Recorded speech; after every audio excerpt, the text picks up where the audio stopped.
Welcome to this profoundly tedious exploration of ancient cities that met their end through various catastrophes, conflicts and gradual abandonments, only to be forgotten by history until their rediscovery centuries or millennia later.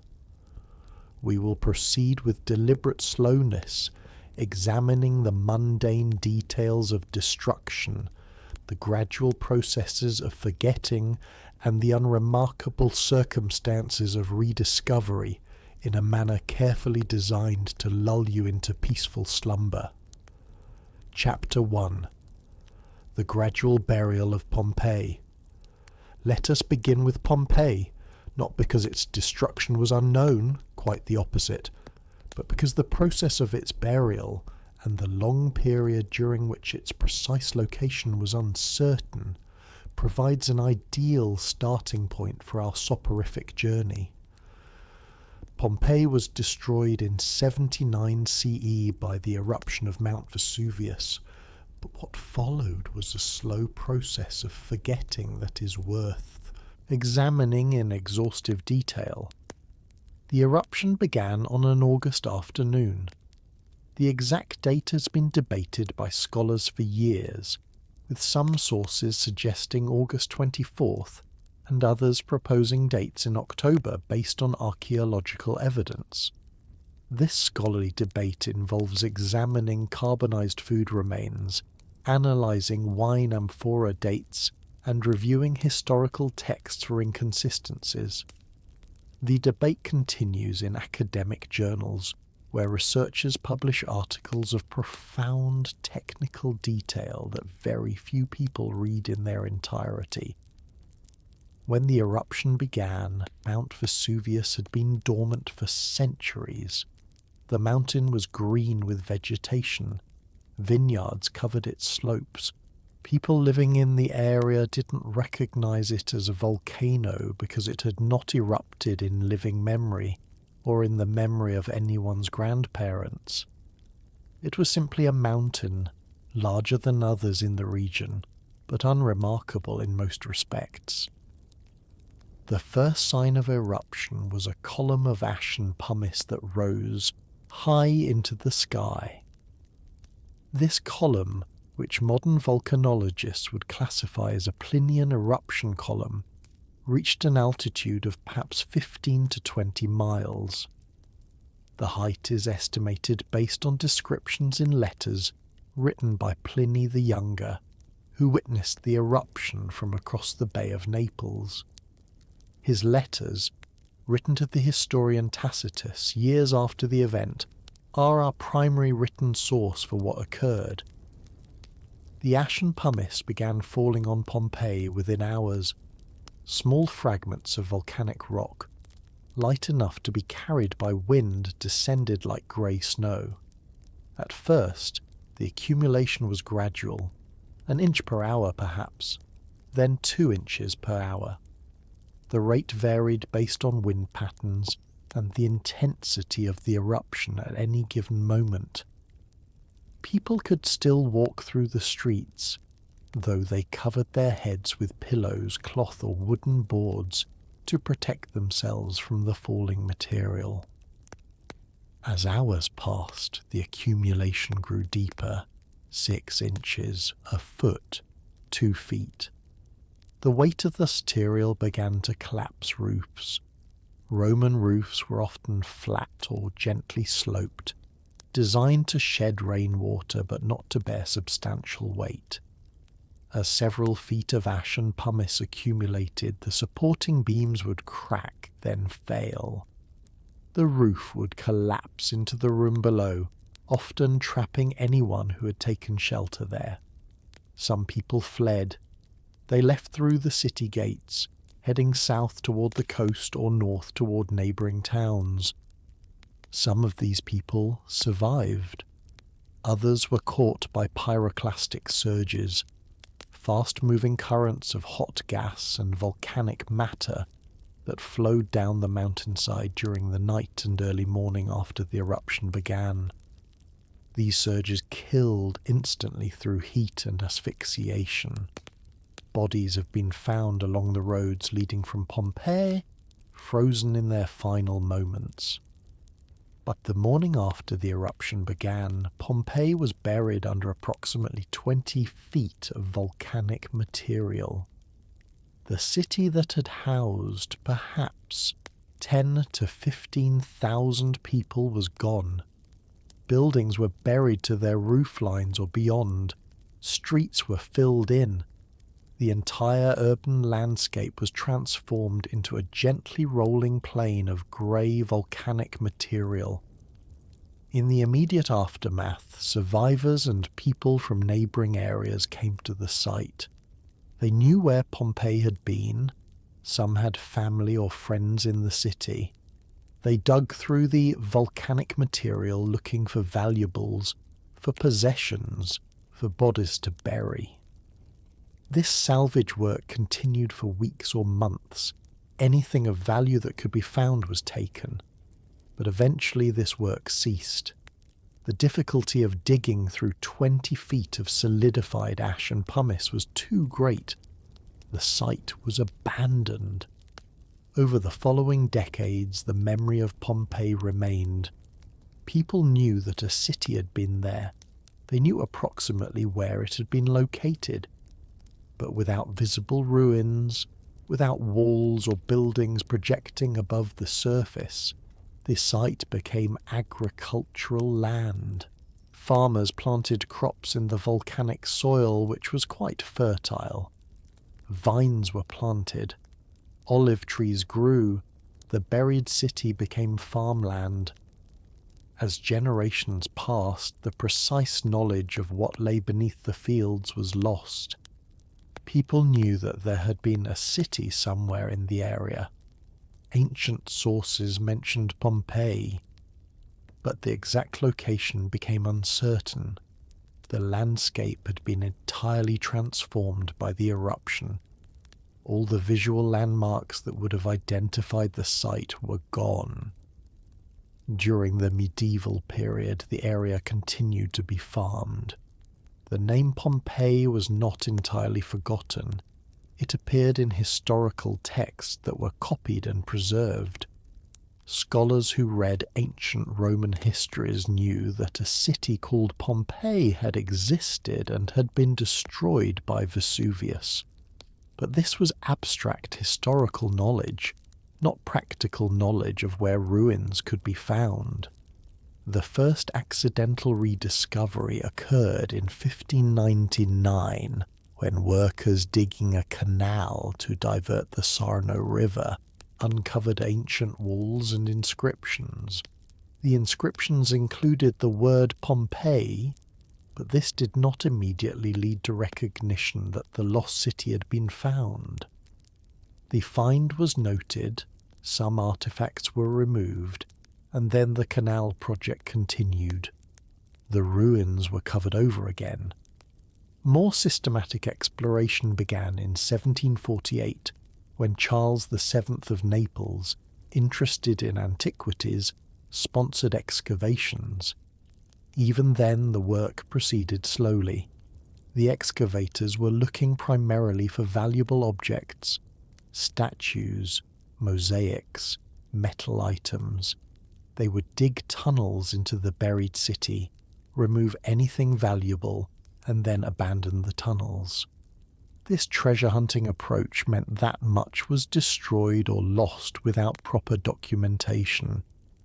It was only in the 19th century that more careful archaeological methods were applied.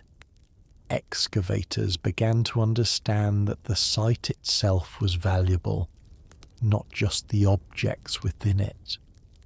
They began to uncover buildings systematically, to map streets, to study the city as a whole rather than merely extracting valuables. This work continued through the 19th and 20th centuries and continues today. Parts of Pompeii remain buried, waiting for future excavation. The process of Pompeii being forgotten was thus not absolute.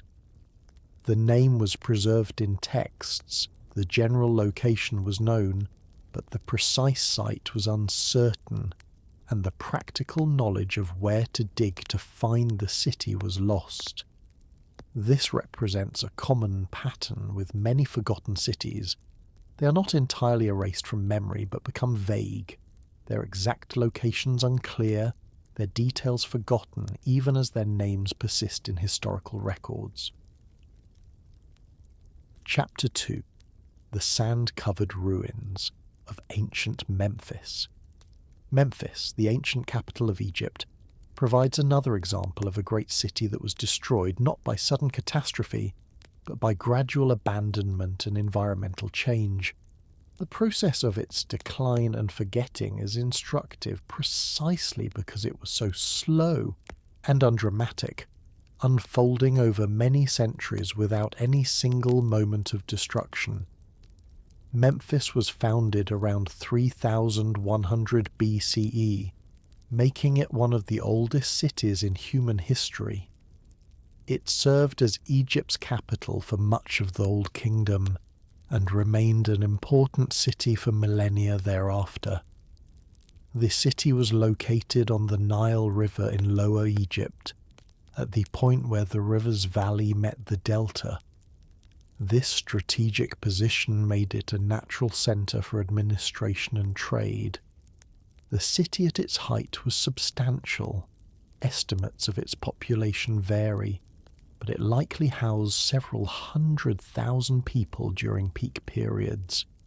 It contained massive temples, royal palaces, administrative buildings, residential districts, workshops, markets, and all the infrastructure of a major ancient city.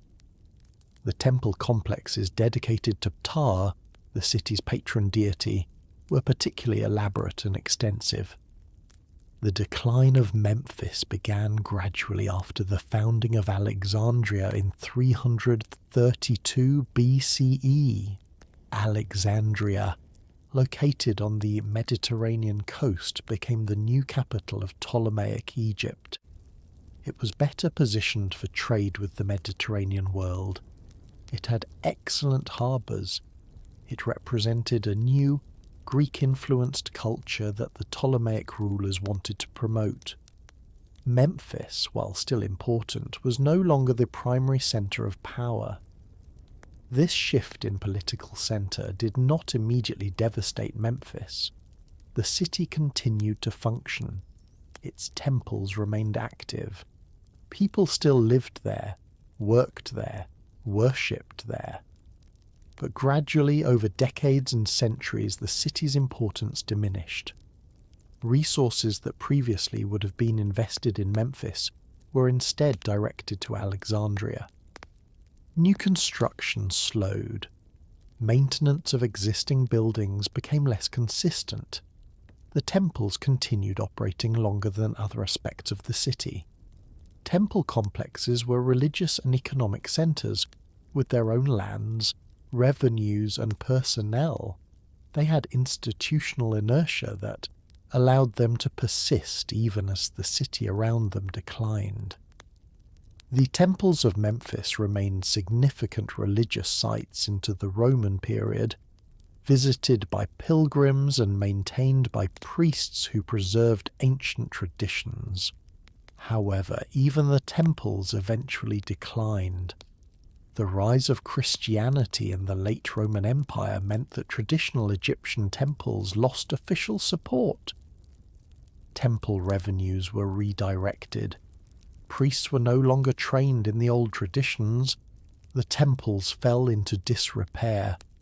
Some were quarried for stone to build Christian churches or fortifications. Others were simply abandoned, left to decay. As the city declined, the Nile River contributed to its destruction through a different process than one might expect. The Nile did not flood catastrophically and wash the city away. Instead, over centuries, the river's course shifted. The Nile flows through deposited sediment that forms its floodplain and delta. Over long periods, the river changes its exact course, meandering across this plain. As the Nile's course shifted away from Memphis, the city lost the water source that had made its location valuable. Canals that had brought Nile water to the city required maintenance to function.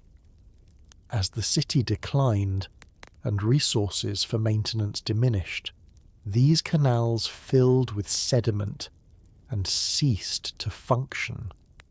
Without water, the city became increasingly difficult to inhabit. The population declined accordingly. People moved to other cities where opportunities were better. Memphis did not become entirely uninhabited. Some people continued living among the ruins for centuries, but it changed from a functioning city to a scattered settlement where people lived in what had been a city but no longer was. The climate and environment contributed to the city's physical disappearance. The Nile floodplain is created by millennia of sediment deposition. Each year, the Nile would flood, depositing a thin layer of silt. Over centuries, this process gradually buried ancient structures. Buildings that were at ground level in ancient times became covered by accumulating sediment. The process was slow, perhaps a few inches per century, but over many centuries it resulted in substantial burial. Windblown sand also contributed. The deserts flanking the Nile Valley produce windblown sand that drifts across the landscape. This sand accumulates in abandoned areas where there are no people to clear it away. Over centuries, this sand covered ruins, filling in collapsed buildings, drifting against walls, gradually transforming the urban landscape into mounds of earth and sand. By the medieval Islamic period, Memphis as a functioning city had ceased to exist. Arab historians who wrote about Egypt in the medieval period described ruins at the site but not a living city. They recorded that there had been a great city there in ancient times. They noted the presence of scattered monuments, columns, statues, inscribed stones, but they described these as remnants of the past, not as part of a living community. The name Memphis was preserved in Arabic as Menf, and the area continued to be known by variants of this name. This preserved a connection to the ancient city, though the medieval inhabitants of the region had only vague ideas about what Memphis had been. They knew it had been important. They knew it was ancient, but the specific history, the details of its existence as Egypt's capital, the nature of its temples and palaces, all this was forgotten. The medieval settlement that developed near the ancient site was called Mitrahina. This village occupied a different footprint than the ancient city. It had no organizational relationship to ancient Memphis. It was simply a village that happened to be near where Memphis had been, named something else entirely, its inhabitants mostly unaware of the significance of the mounds and ruins scattered around their fields. European travellers who visited Egypt in the 18th and 19th centuries encountered these ruins. They read ancient sources that described Memphis as a great city. They tried to locate where Memphis had been. The identification of the Mitrahina area as the site of Memphis was made through a combination of ancient textual descriptions, the presence of obvious ancient ruins, and the preservation of the name in corrupted form in local geography. Excavation of Memphis has been complicated by several factors. The site is large. The ancient city covered several square miles. Much of it is buried under deep deposits of Nile silt and wind-blown sand. The area is still inhabited, with modern villages and agricultural fields occupying the site. This means excavation must work around modern occupation and cannot simply expose the entire ancient city. Additionally, The water table has risen over the centuries. Many ancient remains are now below the water table, making excavation difficult and ensuring that many structures remain waterlogged. This waterlogging actually helps preserve some materials that would otherwise decay, but makes excavation challenging and limits how much of the site can be investigated. What has been excavated reveals a city of great architectural sophistication. Temple remains show massive columns, intricate carvings, and complex layouts. Palace foundations indicate substantial royal residences. The famous Colossus of Ramses II, a massive statue that lay fallen for centuries, has been re-erected and gives some sense of the monumental scale of Memphis's architecture. But these exposed ruins represent only a small fraction of the ancient city. Most of Memphis remains buried, forgotten beneath fields, villages, and accumulated sediments. The pattern of Memphis's destruction and forgetting is repeated in many ancient cities. Gradual decline rather than sudden catastrophe. Environmental processes of burial by sediment and sand. Loss of specific knowledge about the city's location and history while the name persists in corrupted form. Eventual rediscovery by piecing together ancient texts, geographic clues, and archaeological investigation. This pattern is, in many ways, more typical than dramatic destructions like that of Pompeii, though it is far less dramatic and therefore less likely to capture popular imagination. Chapter 3. The Overgrown Temples of Angkor. Angkor, the capital of the Khmer Empire in what is now Cambodia, provides an example of a city reclaimed by jungle. The process of its abandonment and rediscovery reveals how quickly nature can overwhelm even massive stone structures when human maintenance ceases.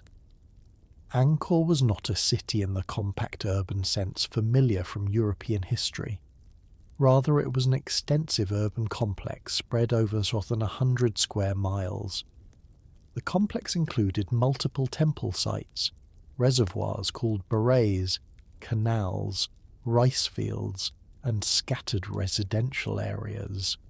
The population at its peak, in the 12th and 13th centuries, may have been close to 1 million people, making it one of the largest urban complexes in the pre-industrial world. The temple complexes at Angkor were built primarily in stone, specifically sandstone and laterite. These temples were not merely religious sites, but were also administrative centers and symbols of royal power. The most famous, Angkor Wat, was built in the early 12th century by King Suryavarman II. It is a massive structure, the largest religious monument in the world, covering more than 400 acres. Its construction required millions of blocks of sandstone, cut from quarries up to 30 miles away, and transported to the site by raft along canals. The residential areas of Angkor were built of much less permanent materials. Houses were constructed of wood, bamboo, and thatch. These materials were appropriate for the tropical climate. They allowed air circulation, were relatively easy to replace, and used locally available resources. However, they also meant that these structures had limited lifespans and required regular maintenance. The decline of Angkor began in the 15th century, though the precise causes remain debated by historians.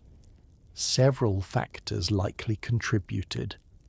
There were military pressures from the Thai kingdom of Ayutthaya to the west. There were internal political instabilities. There may have been environmental factors. Some researchers have suggested that the extensive hydraulic system of reservoirs and canals that supported Angkor became difficult to maintain and may have failed in ways that made the city less viable. Whatever the specific causes, the result was a gradual depopulation. The Khmer capital moved to Phnom Penh in the 15th century. Angkor did not become entirely abandoned. Indeed, Angkor Wat itself remained a Buddhist monastery that was continuously occupied. But the urban complex as a whole ceased to function as a capital. The population declined. The extensive maintenance required to keep the hydraulic system functioning ceased. The wooden residential structures decayed and were not replaced. In the absence of human maintenance, the jungle began to reclaim the site. This process started quickly in the residential areas where wooden buildings provided no resistance to vegetative growth. Within years, vines would grow over abandoned structures. Within decades, the wooden buildings would rot away, leaving no trace except perhaps post holes or foundation stones. The jungle would cover these traces, growing through and over them. The stone temple complexes resisted longer, but even massive stone structures are vulnerable to tropical vegetation. Seeds carried by wind or deposited by birds would lodge in cracks between stones. These seeds would germinate. The growing plants would send roots deeper into the cracks. As the roots grew and thickened, they would gradually force stones apart. This process, repeated by thousands of plants over centuries, could dismantle even carefully fitted stonework. Particularly destructive were strangler figs and silk cotton trees. These trees would grow on temple structures, their roots spreading across stone surfaces and penetrating any gaps. As the trees grew larger, their roots would expand, lifting stones, pushing walls askew, gradually pulling structures apart. The famous images of Angkor, trees growing through temple ruins, their roots cascading over walls like flowing water, show the results of this centuries-long process. Water also contributed to the ruins. Tropical monsoons dump enormous quantities of rain on the region. This water would flow over and through stone structures. It would carry soil and debris that would accumulate in sheltered spots. This accumulation would provide sites where plants could establish themselves, which would then contribute to further deterioration. The water itself would slowly erode carved details, dissolving the calcium compounds that bonded the sandstone. The reservoirs and canals, without maintenance, became silted and overgrown. These had been crucial infrastructure for the functioning of Angkor, providing water for both consumption and agricultural irrigation. As they filled with sediment and vegetation, they ceased to function. The landscape changed from a carefully managed hydraulic system to a series of swamps and ponds scattered through the jungle.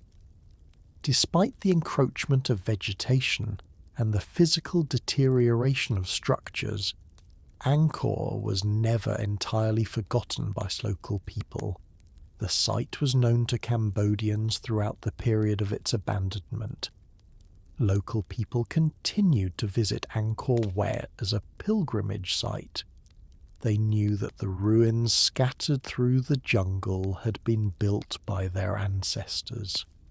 However, the scale and organization of the ancient city, the engineering of the hydraulic system, the administrative functions of the temple complexes, these specifics were lost as centuries passed without written records to preserve them. European awareness of Angkor came through Portuguese and French travellers and missionaries in the 16th and 17th centuries.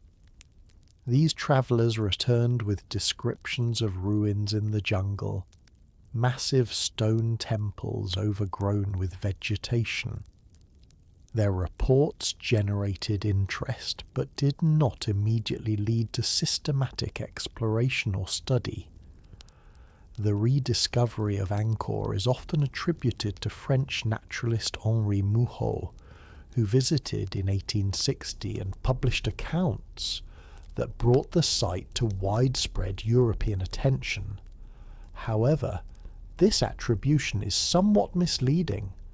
Angkor was never truly lost, and Mouhot was not the first European to visit.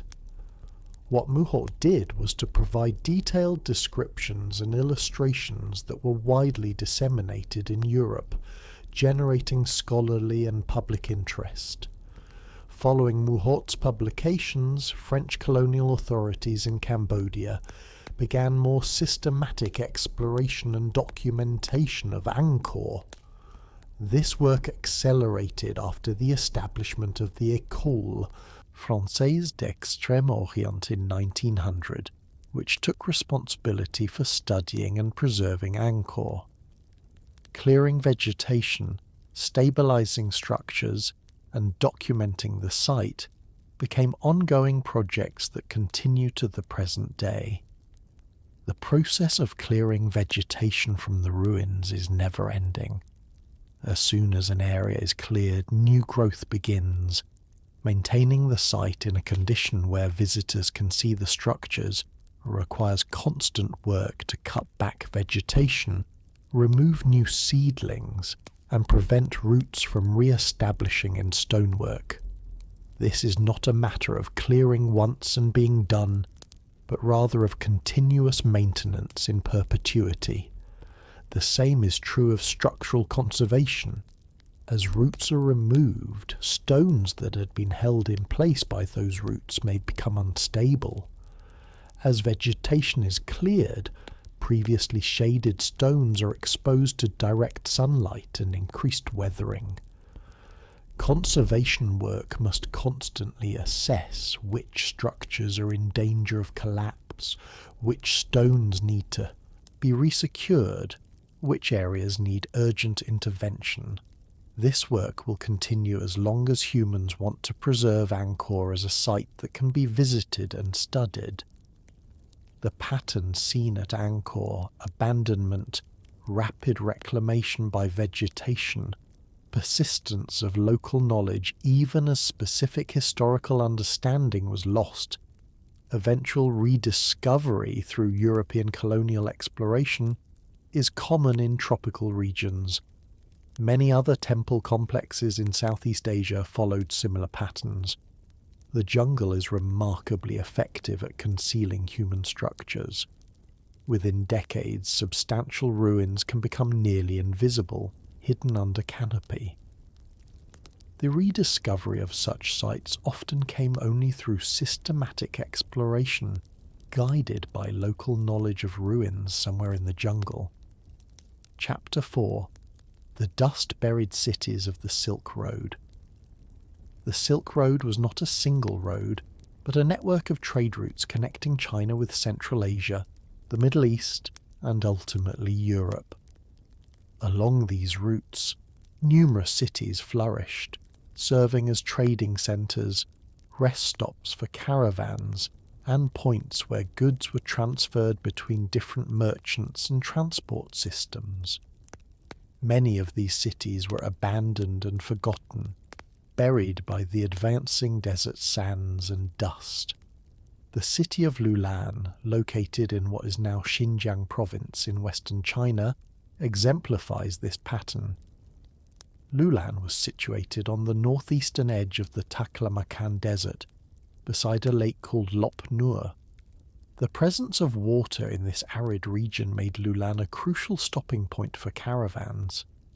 The city flourished particularly during the Han Dynasty, roughly from 200 BCE to 200 CE. Lulan was not a large city by the standards of major Chinese or Roman urban centres. Its population probably numbered in the thousands rather than tens of thousands, but for the region and its purpose this was sufficient. The city contained residential areas, workshops, administrative buildings and religious sites.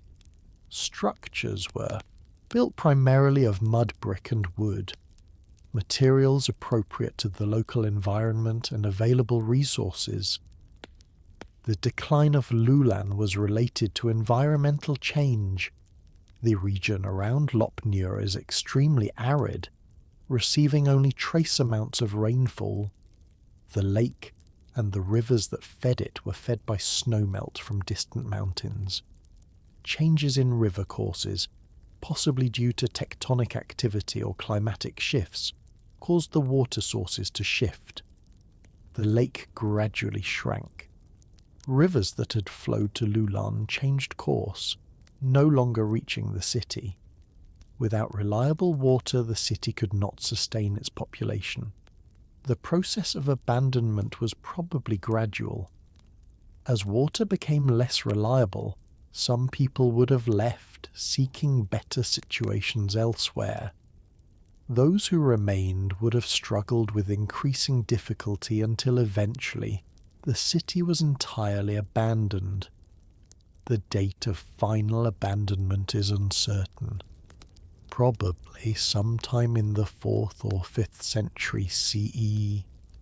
After abandonment, the desert began to reclaim Lulan. Windblown sand and dust gradually accumulated in the empty buildings. This process is surprisingly rapid in desert environments. Without people to sweep floors, clear doorways and maintain buildings, sand drifts into structures within days. Within years, ground floor rooms can be filled. Within decades, entire buildings can be buried to their roof lines or completely covered. The dry desert environment preserved organic materials that would have decayed in more humid climates. Wooden beams, paper documents, cloth, leather, all remained intact under the sand. This preservation was advantageous for later archaeologists but contributed nothing to the city's visibility. The buried ruins were simply low mounds of sand-covered earth, indistinguishable from natural landforms without close examination. Lulan was entirely forgotten. Chinese historical records mentioned a kingdom and city named Lulan, but the precise location was lost. The region became unpopulated desert, crossed only occasionally by travellers who left no records. The name Lulan was preserved in ancient texts, but these were historical documents describing past events, not guides to finding ruins. Rediscovery came in the early 20th century when Swedish explorer Sven Hedin, travelling through the region, encountered ruins. His local guides knew of ruins somewhere in the desert, but had no detailed knowledge of what they were. Hedin's expedition located and began to excavate what proved to be Lulan. Subsequent excavations, primarily by Chinese and Japanese archaeologists, revealed the extent of the ancient city and recovered numerous artifacts. The city of Nia, also in the Taklamakan Desert, followed a similar pattern. Nia was larger than Lulan, probably housing 10,000 or more people at its peak. It flourished from roughly 200 BCE to 500 CE, serving as an important centre on the Southern Silk Road route. The city was an oasis settlement, dependent on water from rivers flowing from the Kunlun Mountains. Nia's architecture was more substantial than Lulan's. Archaeological excavations have revealed impressive structures including a Buddhist monastery with elaborate wooden architectural details. Documents recovered from the site include texts in various languages, Chinese, Sanskrit and Kharosthi, reflecting the cosmopolitan nature of Silk Road cities and their connections to multiple cultural spheres. The abandonment of Nia was again related to water. The rivers that supplied the oasis shifted course or diminished in flow. The exact timing and causes are uncertain. Climatic changes may have reduced snowmelt. Tectonic activity common in the region may have altered drainage patterns. Whatever the cause, the water supply that sustained Nia became unreliable, forcing abandonment. The desert buried Nia even more completely than Lulan. By the time of rediscovery in the late 19th century, the site was so thoroughly covered that only low mounds indicated ruins beneath. The preservation was remarkable. Wooden structures remained standing underground, protected by the dry sand from decay. Documents on paper and wooden slips were legible. Cloth and leather goods survived intact. The site became known as a time capsule of life on the ancient Silk Road. These patterns, oasis cities flourishing while water was available, abandonment when water failed, rapid burial by wind-blown sand, remarkable preservation of organic materials, complete loss of location knowledge, repeated along the Silk Road routes. The cities of Gaochang, Jiaohe, and numerous smaller sites all followed similar trajectories. Each was important in its time. Each was abandoned when environmental or political conditions changed, and each was forgotten until rediscovery by explorers and archaeologists in the 19th and 20th centuries. The forgetting was so complete because the regions became unpopulated. Unlike Memphis, where people continued living in the area even after the ancient city was abandoned, the desert Silk Road cities were in regions that could not support populations without specific favourable conditions. When water sources failed and cities were abandoned, the surrounding regions also became depopulated. There were no local inhabitants to preserve memory of what had been there.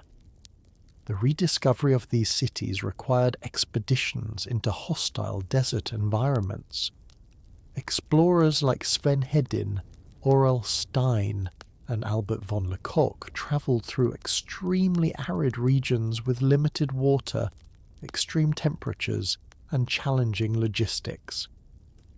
They were guided partly by ancient textual references to cities that had existed somewhere in these regions, and partly by occasional reports from local people who had encountered ruins while travelling through the deserts.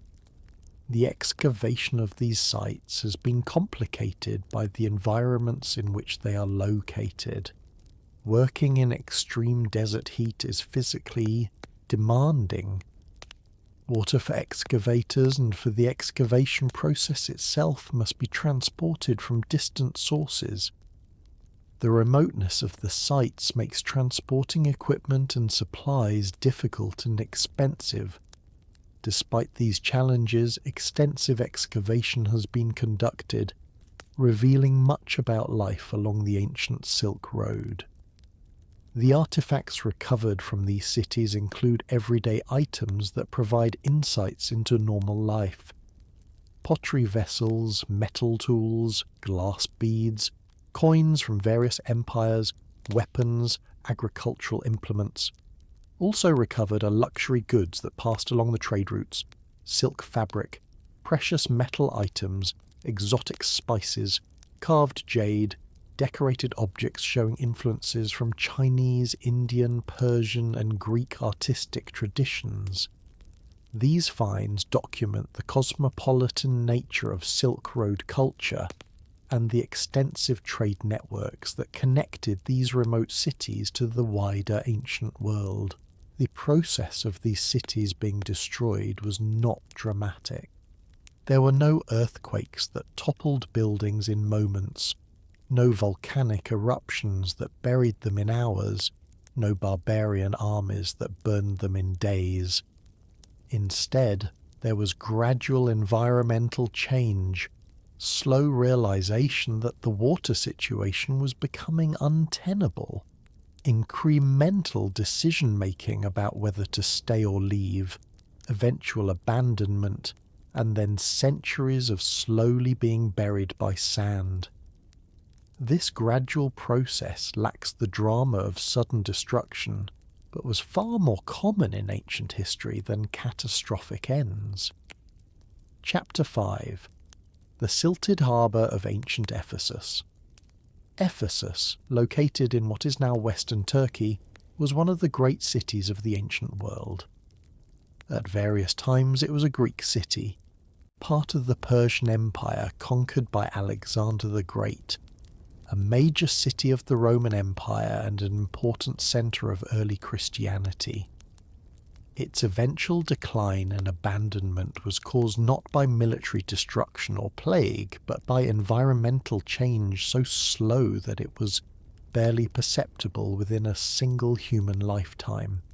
Ephesus was founded as a Greek colony in the 10th century BCE, though the site had been occupied earlier.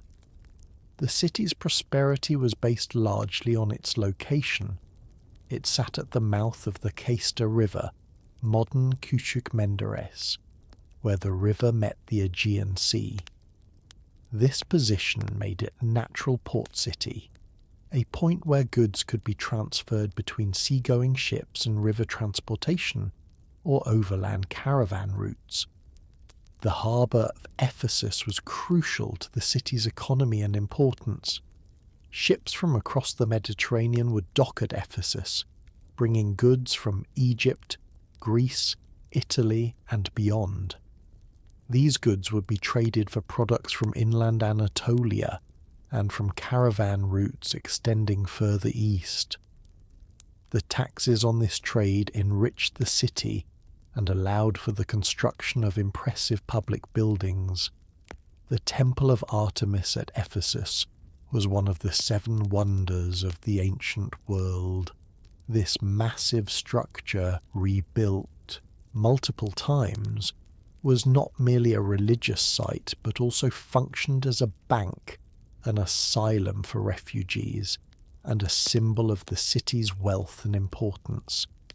The temple and its associated religious festivals attracted visitors from across the ancient world, contributing further to the city's prosperity.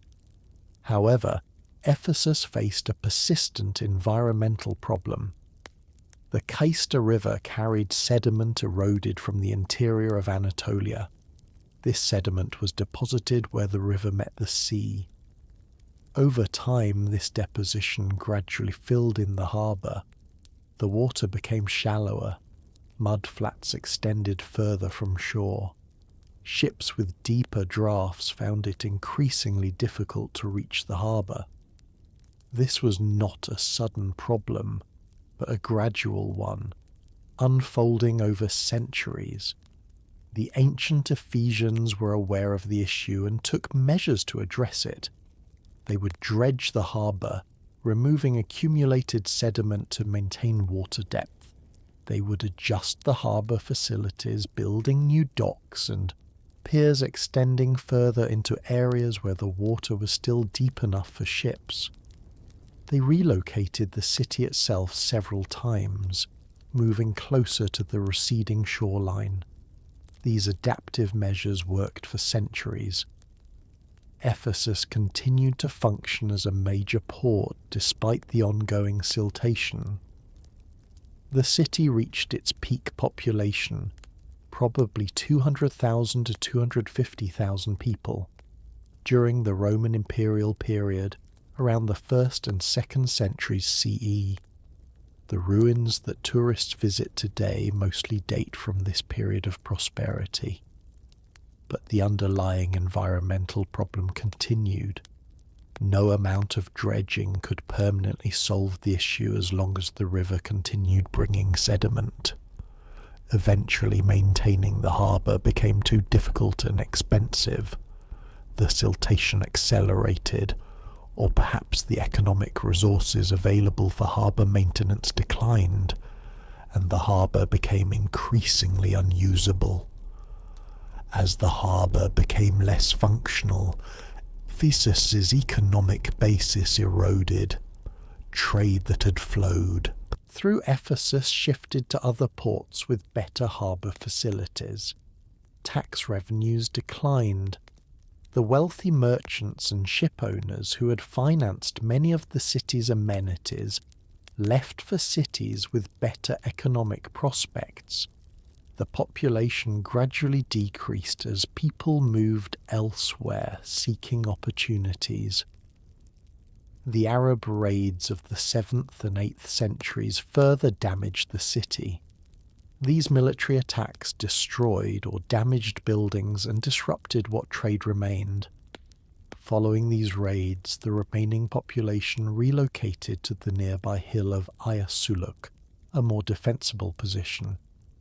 This new settlement was smaller and poorer than ancient Ephesus. It eventually became the modern town of Selçuk, located about 2 miles from the ruins of ancient Ephesus. The ancient city was abandoned, without a functioning harbour, without economic vitality, without population. The great buildings had no purpose. The Temple of Artemis, damaged by Goths in the 3rd century and closed with the spread of Christianity in the 4th century, was quarried for stone to build other structures. The marble that had covered public buildings was removed and used elsewhere. What remained was left to decay. The environmental processes that had destroyed the harbour continued to transform the landscape. The Cayster River kept depositing sediment. The coastline moved further west, away from the ancient city. What had been Ephesus's harbour became marshy ground, then solid land, and finally farmland. By the medieval period, the ancient harbour was miles inland, completely filled in with river sediment. The ruins of Ephesus remained partially visible above ground for centuries. Medieval travellers mentioned seeing ancient remains at the site. But without a functioning city, without people maintaining and using the buildings, the ruins gradually deteriorated. Earthquakes, common in the region, toppled walls and columns. Vegetation grew over fallen stones. Soil accumulated in streets and buildings. The site changed from a city to ruins to a landscape of low mounds. Knowledge of what Ephesus had been was preserved in texts. Ancient writers had described the city extensively. Biblical references to Ephesus. It was an important centre of early Christianity, and is mentioned in Acts and in Paul's letters, kept the name familiar to Christian Europeans throughout the medieval and early modern periods. But this textual knowledge was disconnected from the physical site. People knew there had been a great city called Ephesus somewhere in Anatolia, but its precise location was uncertain. The identification of the site as ancient Ephesus was made by English architect John Turtle Wood in the 1860s. Wood was searching specifically for the Temple of Artemis, guided by ancient descriptions of its location relative to other landmarks.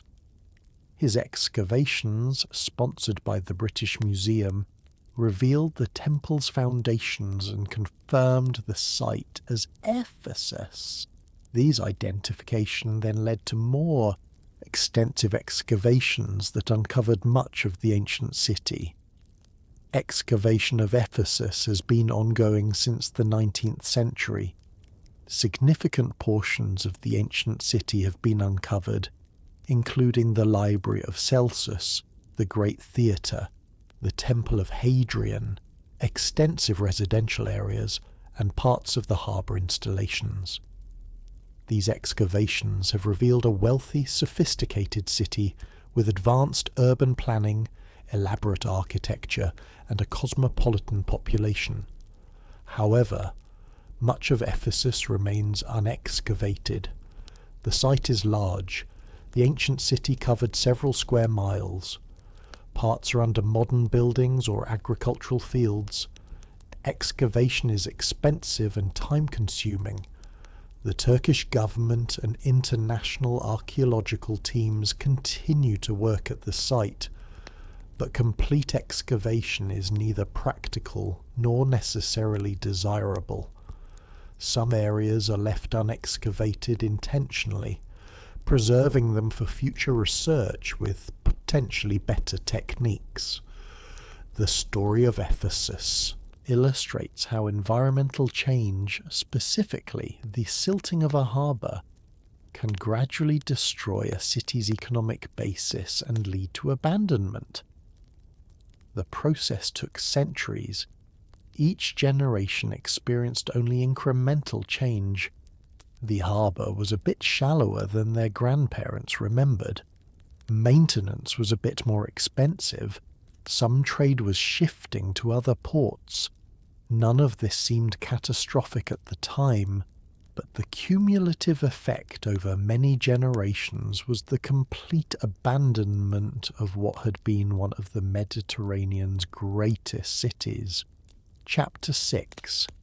The earthquake-shattered city of Petra Petra, the rock-carved capital of the Nabatean kingdom in what is now Jordan, provides an example of a city destroyed primarily by natural disaster, but also by changing trade routes and political circumstances.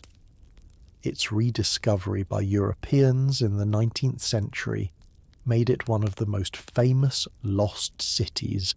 Though it had never been entirely unknown to local Bedouin people, Petra was established as the Nabatean capital probably in the 4th century BCE, though the site had been occupied earlier. The Nabateans were Arab people who controlled trade routes across northwestern Arabia. Petra's location in a valley surrounded by sandstone cliffs made it naturally defensible. Access was primarily through a narrow gorge called the Siq, which could be easily guarded against attackers. The city itself was remarkable for its architecture. Many structures were carved directly from the sandstone cliffs, including elaborate facades for tombs and temples. The most famous, known today as the Treasury, Al-Khazne, features a decorated facade more than 120 feet tall carved from the pink sandstone. The precision and artistry of this carving, done without modern tools, represents remarkable engineering and artistic achievement. Beyond the carved facades, Petra was a functioning city with freestanding structures, streets, water management systems, and all the infrastructure of an ancient urban centre. The Nabateans were sophisticated hydraulic engineers. They constructed elaborate systems of channels, cisterns, and dams to collect and store water in this arid environment. These water systems were crucial to Petra's ability to support a substantial population in a desert location. The population of Petra at its peak is difficult to estimate, but was probably in the range of 20,000 to 30,000 people. This was a significant urban population for the region and period. The city's prosperity was based on its position controlling trade routes.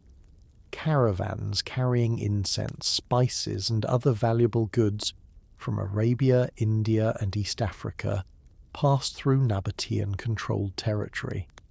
The Nabateans charged fees for safe passage, provided services to caravans, and conducted trade, generating substantial wealth. Petra's decline began with its absorption into the Roman Empire in 106 CE. The Romans annexed the Nabatean kingdom, making it the province of Arabia, Petrea. Initially, this transition did not devastate Petra.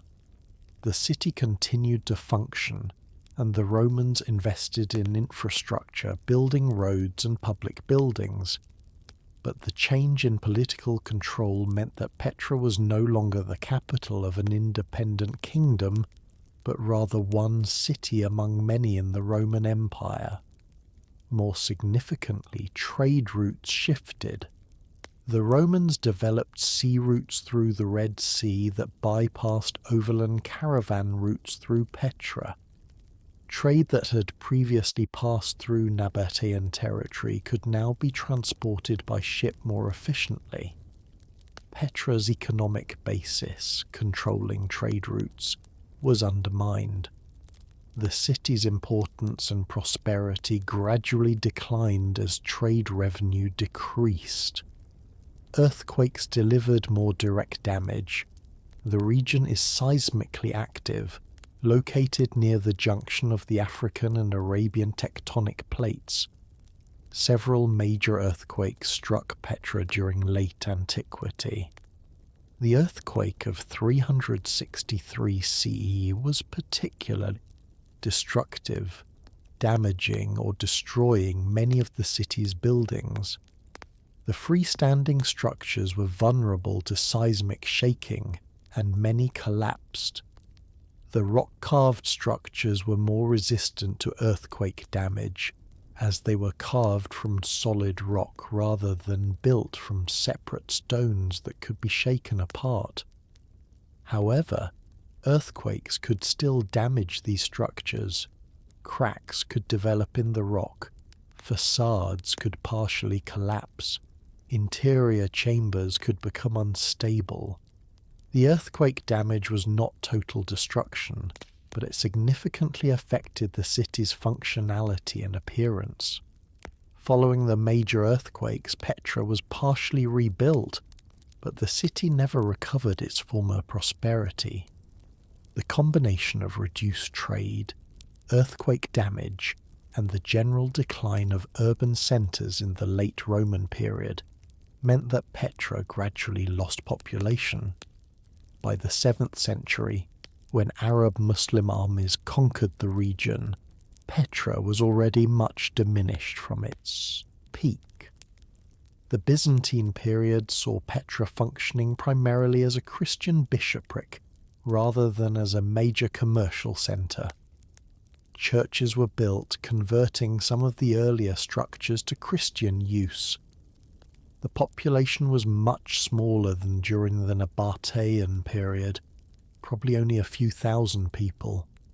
The extensive infrastructure of the ancient city was no longer fully maintained or used. With the Islamic conquest and the subsequent medieval period, Petra became even less important. The city was not on major Islamic trade routes. It had little strategic value. The remaining population was probably very small, perhaps only a few hundred people living among the ruins. Eventually, even this remnant population departed or dwindled away, and Petra was abandoned as an urban settlement.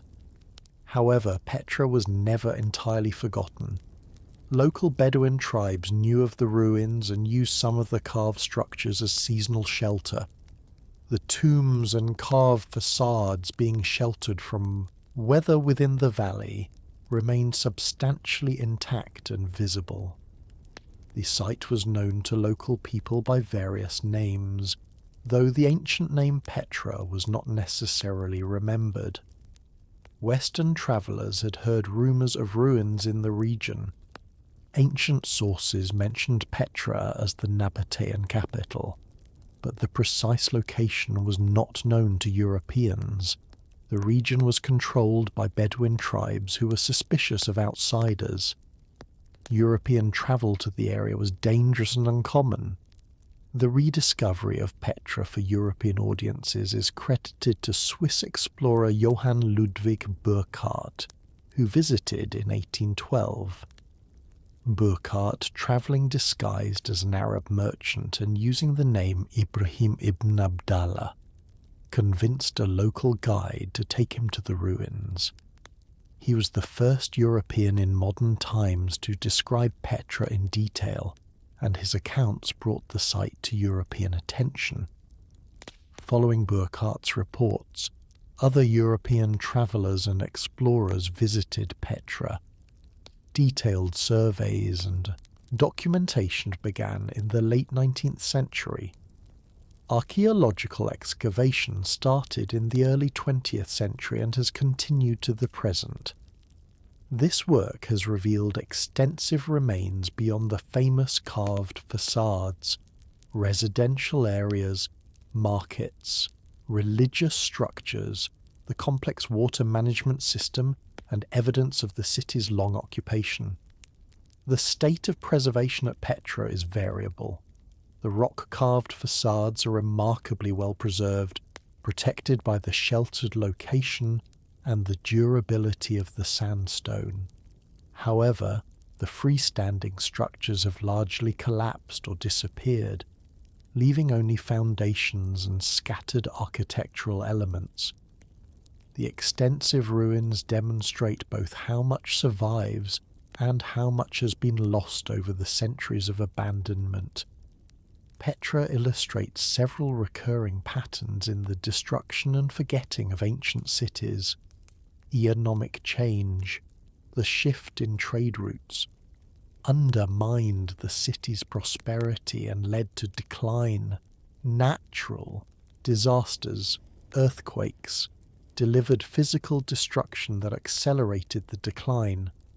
Political changes, incorporation into the Roman Empire, later Islamic conquest, meant the city was no longer a capital with associated status and investment. The combination of these factors over centuries led to abandonment. The forgetting was partial rather than complete. Local people knew of the ruins, but specific historical knowledge was lost.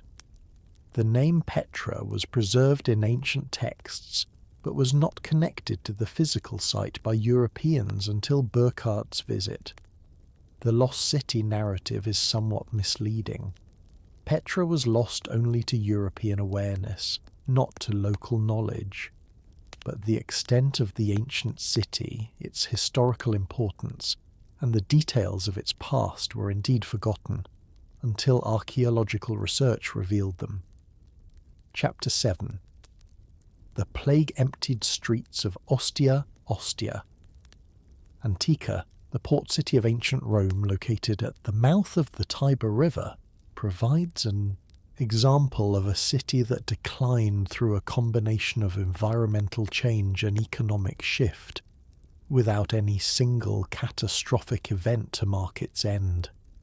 The city's abandonment was gradual, and its ruins remained visible above ground for centuries, never entirely forgotten, but no longer serving their original purpose.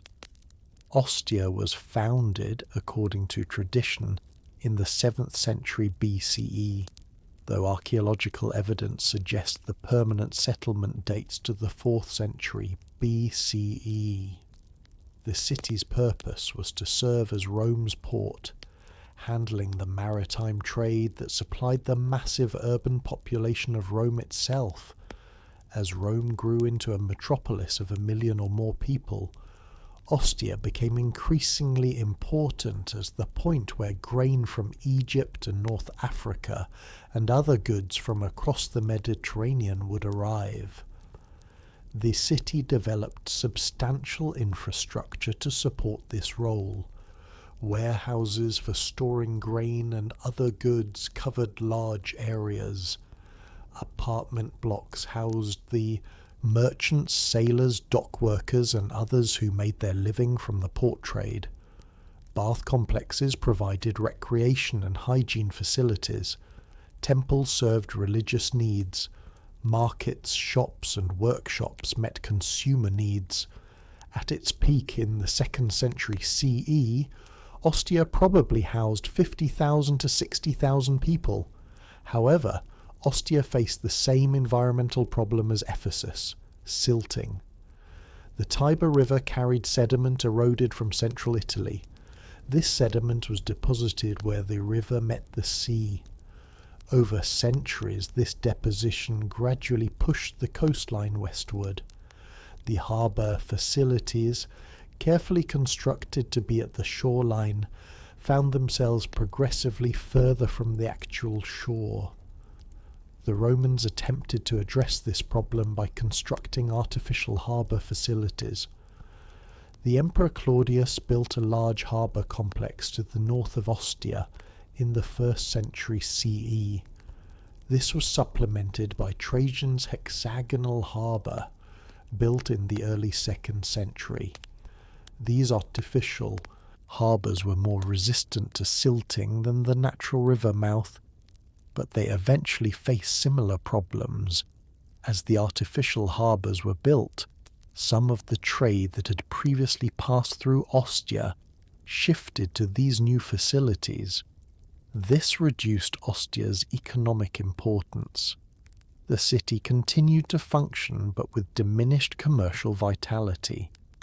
The population probably peaked in the 2nd century CE and began a slow decline thereafter. The 3rd century CE brought broader crises to the Roman Empire: military pressures, economic problems, political instability. These empire-wide problems affected Ostia as they affected other cities. Trade decreased. The resources available for maintaining infrastructure declined. The population decreased as economic opportunities diminished, and urban life became less attractive or viable. Plague may have contributed to population decline, though evidence is limited. The plague of Cyprian in the 250s to 260s CE affected the Roman world. Plague typically hit urban areas harder than rural areas due to population density. If plague significantly affected Ostia, it would have reduced the population and potentially disrupted trade and urban functions. However, specific evidence for plague at Ostia is sparse, so its impact is uncertain. The silting of the Tiber and the associated harbour problems continued. By the 4th and 5th centuries CE, the harbour facilities were significantly compromised. Ships could not reach them as easily. The depth of water was insufficient for large vessels. Maintenance of channels and facilities was increasingly difficult and expensive. The functioning of Ostia as a port became progressively more difficult. During the late Empire and the early medieval period, Ostia continued to be inhabited, but at a much reduced level. The population may have fallen to a few thousand people. Many buildings were abandoned and began to decay. The extensive apartment blocks that had housed tens of thousands lost their inhabitants. Rain leaked through roofs. Vegetation grew in streets. The urban fabric began to dissolve. Malaria may have contributed to the final abandonment of Ostia. The coastal marshes around the Tiber mouth were breeding grounds for mosquitoes. As the drainage and water management systems constructed by the Romans fell into disrepair, these marshes expanded. Malaria became endemic. Living in the area became increasingly unhealthful. This may have been a factor pushing the remaining population to leave. By the 9th century CE, Ostia was essentially abandoned as a permanent settlement. Some buildings were used occasionally, perhaps as seasonal shelters or for storage, but there was no continuous urban community. The site was known as the ruins of ancient Ostia. Its historical identity was never lost. It was simply no longer inhabited. The ruins remained substantially above ground. Unlike cities that were buried by volcanic eruption, sediment, or sand, Ostia's ruins were visible. Walls stood to considerable heights. Mosaics were visible on floors. Inscriptions could be read. This visibility meant that the ruins were quarried for stone throughout the medieval and early modern periods. Marble and other valuable materials were removed and used in new construction elsewhere, particularly in Rome itself. The quarrying damaged the ruins, but also maintained awareness of the site. People regularly visited to extract stone, which meant the location and extent of ancient Ostia were continuously known. Medieval and Renaissance writers described the ruins.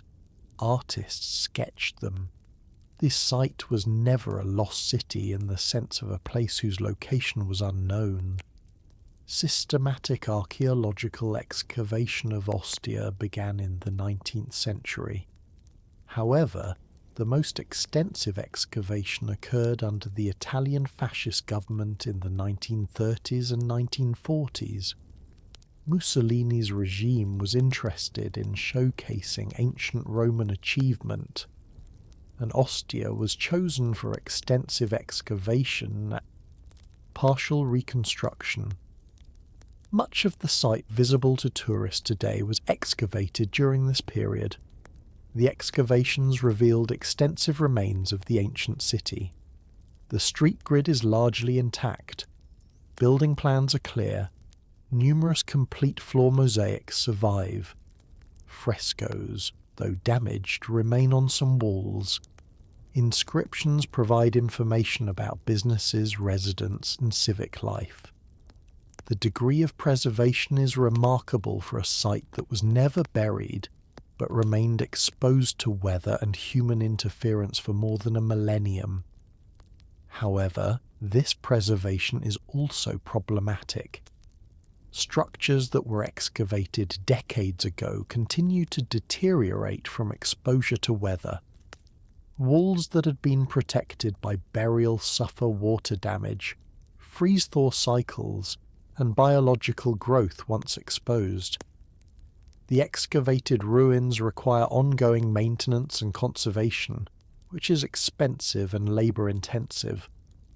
Some archaeologists argue that leaving portions of the site buried until better preservation techniques are available would be wiser than exposing everything and struggling to maintain it. The story of Ostia differs from many destroyed and forgotten cities in that it was never really forgotten. Its ruins remained visible, its location was always known, its historical identity was preserved. What was lost was not the city's location or name, but its functioning as a living city. The transformation from thriving port to abandoned ruins happened gradually over centuries, driven by environmental change, economic shifts, and the broader decline of the Western Roman Empire. This pattern, gradual decline, abandonment, but persistent visibility of ruins and continuity of historical knowledge, characterized many ancient Roman cities. They were not mysteriously lost, but gradually ceased functioning, their populations dispersing, their buildings falling into ruin, yet remaining as visible reminders of the ancient world. The distinction between these sites and truly lost cities like those buried by disaster or reclaimed by jungle is significant, though both types provide valuable information about ancient urban life. Chapter 8. The Sand-Swallowed Pyramids of Meroe. The city of Meroe, capital of the Kingdom of Kush in what is now Sudan, provides an example of a city in Africa that declined, was abandoned, and was largely forgotten except in the most general way. The pyramids of Meroe, though smaller than Egypt's famous pyramids, are numerous and distinctive, yet they remained little known outside the region until the 19th century. Meroe was established as a significant urban centre around 800 BCE, though the site had been occupied earlier. It became the capital of the Kingdom of Kush around 300 BCE, replacing the earlier capital at Napata, further upstream on the Nile. The move to Meroe may have been motivated by several factors: better grazing land for cattle, proximity to iron ore deposits, and strategic position relative to trade routes. The city at its height covered several square miles and probably housed 20,000 to 25,000 people. This made it a substantial urban centre for the region and period. The city contained royal palaces, temples, administrative buildings, residential areas, and workshops. The presence of slag heaps from iron smelting indicates significant metallurgical activity. The city was a centre of iron production, which provided both utilitarian items and trade goods. The pyramids at Meroe are the most visible remains of the ancient city. More than 40 pyramids were constructed as royal tombs over several centuries. These pyramids are steeper and smaller than the famous Egyptian pyramids, typically between 20 and 90 feet tall rather than hundreds of feet. They have steep sides meeting at sharp angles, giving them a distinctive appearance. The pyramids were built of stone, typically sandstone, and many originally had small chapels attached to their eastern faces. The Kingdom of Meroe maintained trade connections extending across a wide region. Trade routes connected Meroe to Egypt to the north, to the Red Sea ports to the east, and to sub-Saharan Africa to the south and west. Goods traded included iron, gold, ivory, ebony, and enslaved people. This trade brought wealth to the kingdom and supported the urban population at Meroe. The decline of Meroe and the Kingdom of Kush was gradual and resulted from multiple factors. Increasing aridity in the region may have made agriculture more difficult and reduced the carrying capacity of pasture lands. Changes in trade routes, particularly the Roman development of Red Sea trade that bypassed overland routes through Kush, reduced the kingdom's trade revenues. Political pressures from the Kingdom of Aksum in modern Ethiopia increased, culminating in Aksumite military campaigns against Kush. Around 350 CE, Aksumite forces attacked Meroe. Ancient sources describe the Aksumite King Ezana's campaigns against Kush. The extent of destruction is unclear from these texts, which tend toward exaggeration, but the city was clearly damaged. This military defeat, combined with the other factors causing decline, led to the abandonment of Meroe as a capital city.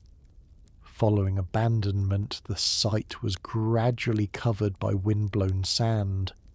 The region around Meroe receives minimal rainfall and experiences frequent dust storms.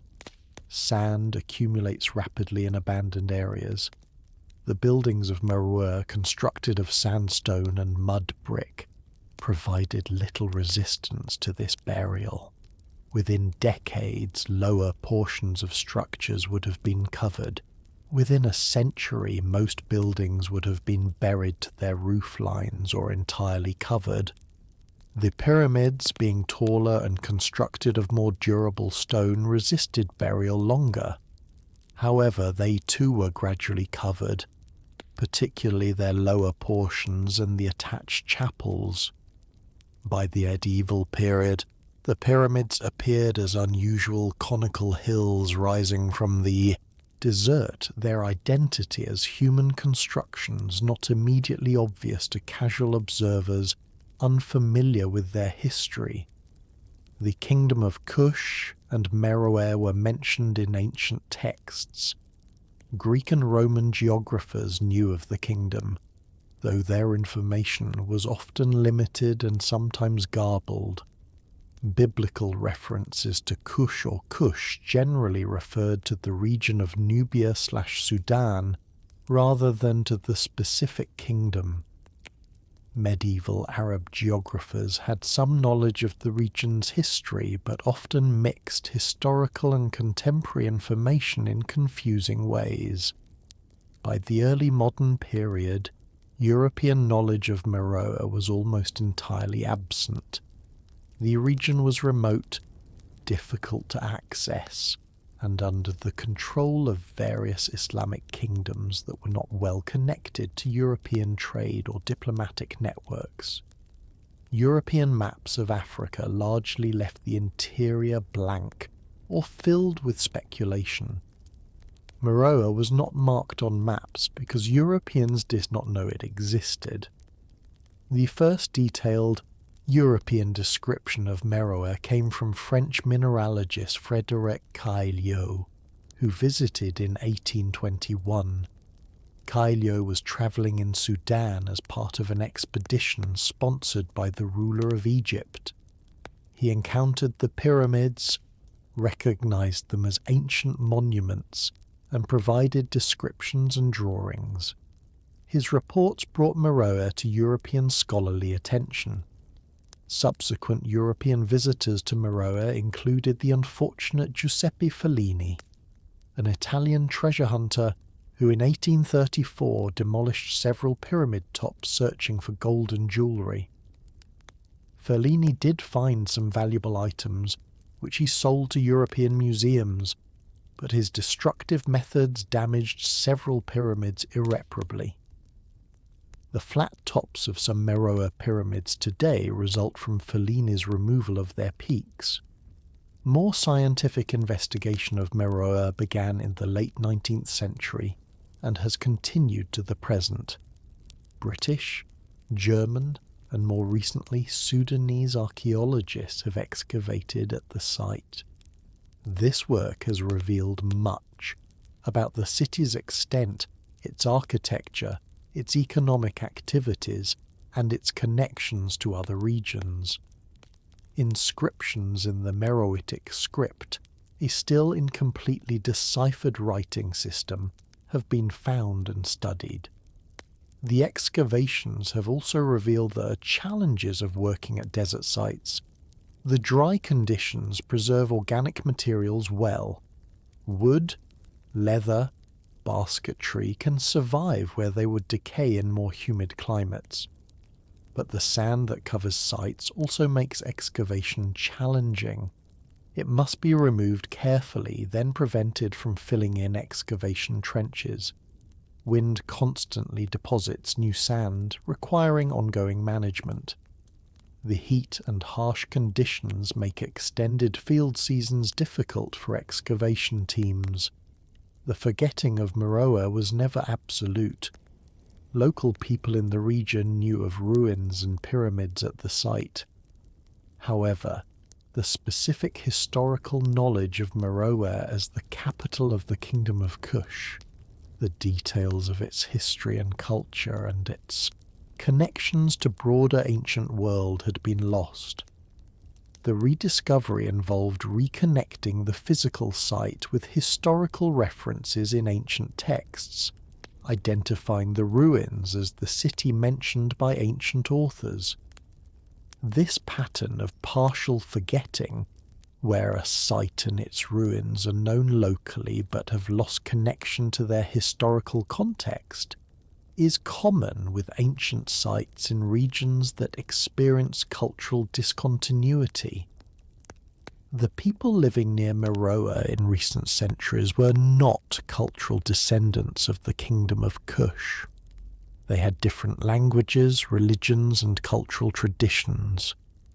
Without cultural continuity, specific historical memory was lost, even though the physical presence of ruins was obvious. The site continues to present conservation challenges. The pyramids are deteriorating from wind erosion and, in recent decades, from rising groundwater that damages foundations. Some pyramids have partially collapsed. International efforts to document and preserve the site have increased, and in 2003 UNESCO designated the archaeological sites of the island of Meroe, including the city and pyramid fields, as a World Heritage Site. This recognition has brought attention and resources, but has not solved the fundamental challenges of preserving ancient stone structures in a harsh desert environment. Chapter 9. The Flooded Valleys of Ancient Sites. Unlike cities destroyed by disaster or abandoned due to environmental change, some ancient sites were deliberately flooded in modern times as part of dam construction projects. These sites were not forgotten before flooding. They were known, and in some cases were being actively studied by archaeologists. But the decision to flood them represents a form of destruction and forgetting, as the sites became inaccessible and public awareness of them faded. The most famous example is the sites flooded by the Aswan Dam in Egypt. Construction of the dam, completed in 1970, created Lake Nasser, massive reservoir that extended over 300 miles upstream from the dam. This flooding submerged numerous archaeological sites and required the relocation of local populations. The creation of the lake was seen as necessary for flood control, water storage, and hydroelectric power generation, but it came at significant cultural and archaeological cost. The most famous monuments threatened by the dam were the temples at Abu Simbel. These massive rock-cut temples, created by Rameses II in the 13th century BCE, featured huge statues of the pharaoh carved from the cliff face. When it became clear the dam would flood the site, an international campaign led by UNESCO organized the temple's relocation. Between 1964 and 1968, the temples were cut into blocks and moved to higher ground nearby, where they were reassembled. This engineering feat saved the monuments, but cost tens of millions of dollars. However, Abu Simbel was only the most prominent site threatened. Numerous other sites were also in the flooding zone. Some were relocated at great expense. The temples of Philae, dedicated to the goddess Isis, were moved to nearby Agilkia Island. The temples at Kalabsha were dismantled and moved, but many other sites, those judged less important or too difficult or expensive to move, were simply flooded and lost. Before flooding, international archaeological teams rushed to excavate what they could. This salvage archaeology was conducted under intense time pressure. Teams had only a few years to investigate sites that deserved decades of study. They excavated what seemed most important, documented what they could, and then had to abandon the sites to the rising waters. The work produced valuable information and recovered many artifacts, but it was necessarily incomplete. The sites that were flooded included towns, fortresses, cemeteries, temples, and rock inscriptions spanning thousands of years of history. Lower Nubia, the region between Aswan and the Second Cataract of the Nile, had been inhabited continuously since prehistory. The flooding destroyed this archaeological record. What remains is what could be excavated and documented in the salvage campaigns, along with what might survive underwater and could potentially be investigated as a future with appropriate underwater archaeological techniques. The human cost was also significant. Approximately 90,000 Nubian people were displaced by the flooding.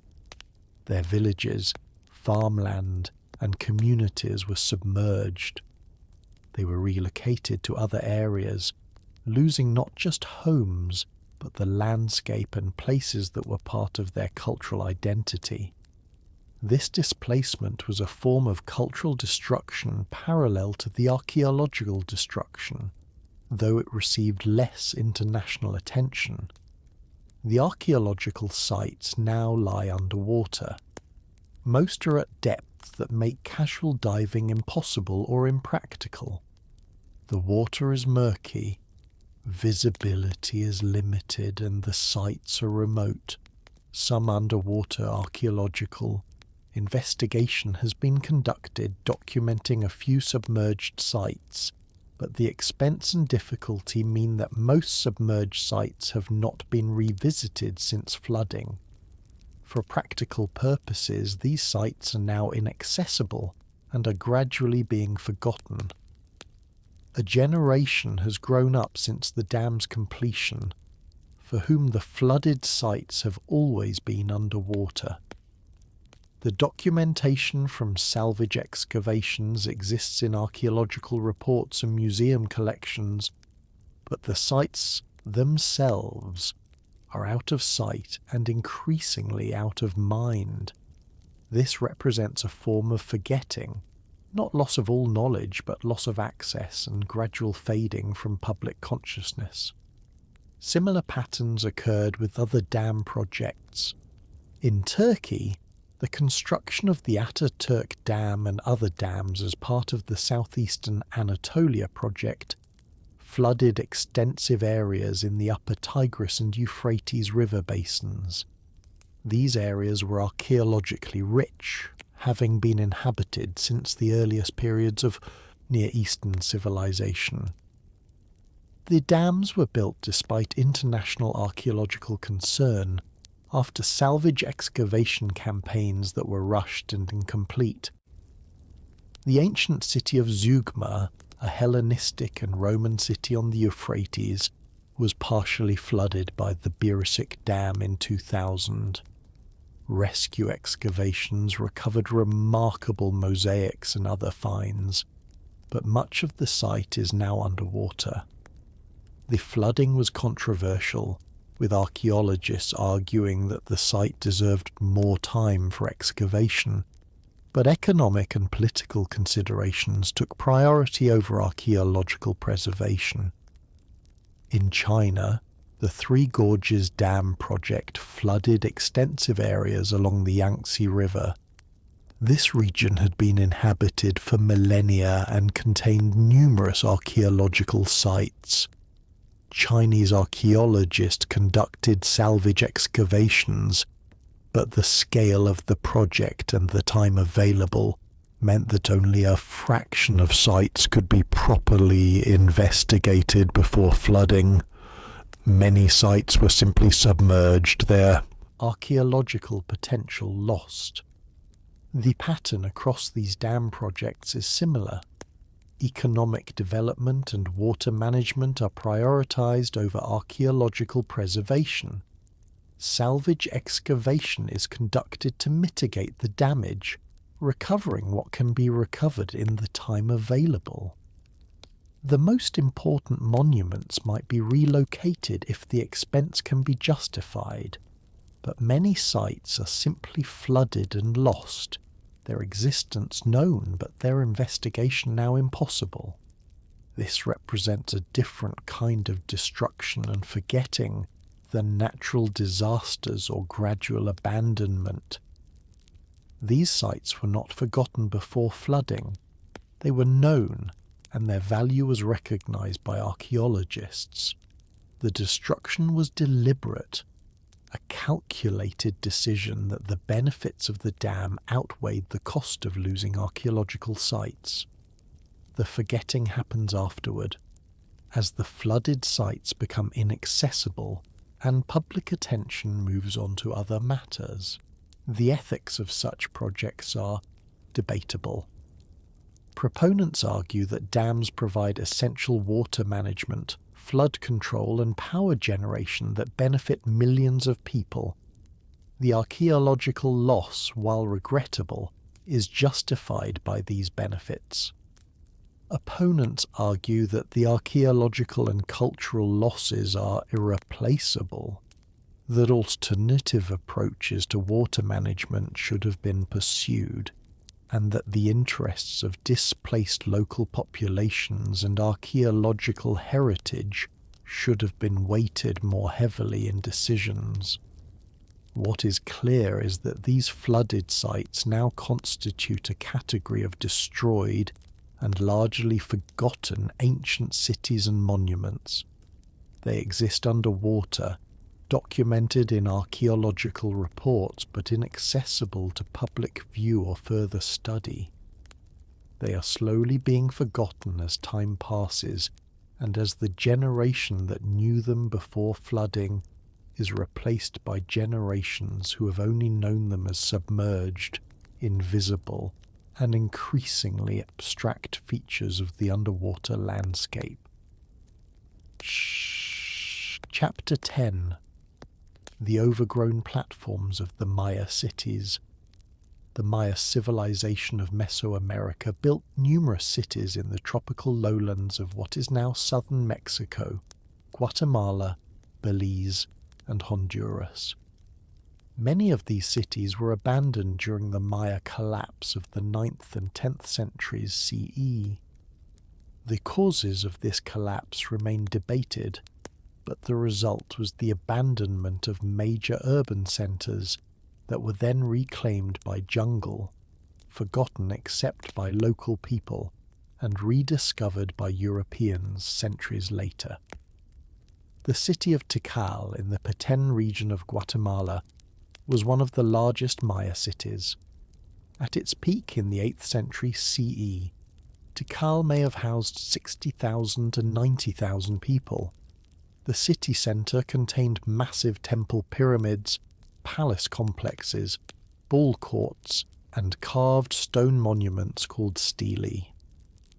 Beyond the monumental centre were extensive residential areas, including both elite compounds and ordinary houses. The city controlled a territory extending many miles beyond the urban core. Maya cities like Tikal depended on intensive agriculture to support their populations. The limestone soil of the region was relatively productive, but it required careful management. The Maya practiced various agricultural techniques including slash and burn cultivation, terracing, raised fields in wetlands, and forest gardens. These techniques supported substantial populations, but required ongoing labour and management to maintain productivity. The classic Maya collapse, which occurred over roughly a century from about 800 to 900 CE, saw the abandonment of major cities including Tikal. The causes remain uncertain and were probably multiple. Possibilities include agricultural exhaustion of the soil, drought periods that reduced crop yields, warfare between competing cities, disease, and internal social breakdown. Likely, all these factors interacted to create a cascading crisis that ended the classic Maya civilization in the southern lowlands. Whatever the causes, the result was the abandonment of cities. Populations declined dramatically. People moved away, possibly to the northern Yucatan or other regions. The cities were not entirely emptied instantly. Some people probably remained, and sites may have been periodically visited. But the cities ceased functioning as urban centres. The large populations dispersed. The monumental construction projects stopped. The complex political systems collapsed. Without human maintenance, the jungle began reclaiming the sites. The tropical rainforest environment of the Petén is extremely aggressive at reclaiming cleared land. Seeds germinate within days on any exposed soil. Within a year, abandoned clearings are covered with fast-growing vegetation. Within a few years, young trees establish themselves. Within decades, mature rainforest canopy begins to reform. The Maya structures, built of limestone blocks, were resistant to vegetation but not immune. Seeds, would lodge in cracks between stones. Roots would grow into these cracks, gradually forcing stones apart. Trees growing on top of structures would push stones with their roots as they grew. The weight of large trees could destabilize walls and cause collapses. Rain would erode exposed surfaces. The combination of vegetation and water gradually dismantled even massive structures. The wooden elements of Maya architecture, roof beams, lintels, decorative elements, decayed quickly in the humid climate. Within years of abandonment, these would rot away. This decay often caused the collapse of structures that had depended on wooden elements for stability. The collapse would create piles of rubble that would be quickly covered by vegetation, becoming mounds that looked like natural hills rather than ruined buildings. The local Maya people did not entirely forget the ancient cities. They continued living in the region, though at much lower population densities than during the Classic period. They knew of ruins in the jungle. Some sites retained religious significance and were visited for ceremonies. However, the specific history of the cities, which ruler had built which temple when the cities had been occupied, what had happened during the Classic period, was largely forgotten. The ruins were known to exist but were disconnected from their historical context. European awareness of Maya ruins came through Spanish conquistadors and priests in the 16th century. They encountered ruins and recorded their existence, though often without much detail. However, the regions where many major Maya cities were located were remote and remained outside effective Spanish control. Dense jungle, difficult terrain, and distance from colonial centres meant that many sites remained unvisited by Europeans for centuries. The rediscovery of major Maya sites by Europeans occurred primarily in the 19th century. Explorer diplomats like John Lloyd Stephens and artist Frederick Catherwood travelled through Maya regions in the 1840s, locating and documenting major sites including Copan and Palenque. Their publications, featuring Catherwood's detailed illustrations, brought Maya ruins to European and American attention and sparked scholarly and public interest. Tikal specifically remained largely unknown to the outside world until the 1850s, when the Guatemalan government sent an expedition led by Modesto Mendez. His reports described massive ruins extensively covered by jungle. However, the site remained difficult to access. Systematic archaeological investigation of Tikal did not begin until the 1950s, when an airstrip was cleared near the ruins to facilitate access for archaeologists and supplies. The excavation and restoration of Tikal has been extensive. Major temples have been cleared of vegetation and restored. The site is now one of Guatemala's major tourist attractions. However, even after decades of work, large portions of the ancient city remain unexcavated. Low mounds visible throughout the jungle represent collapsed structures that have not been investigated. Complete excavation would take many more decades and is not planned, as some areas are intentionally left for future research.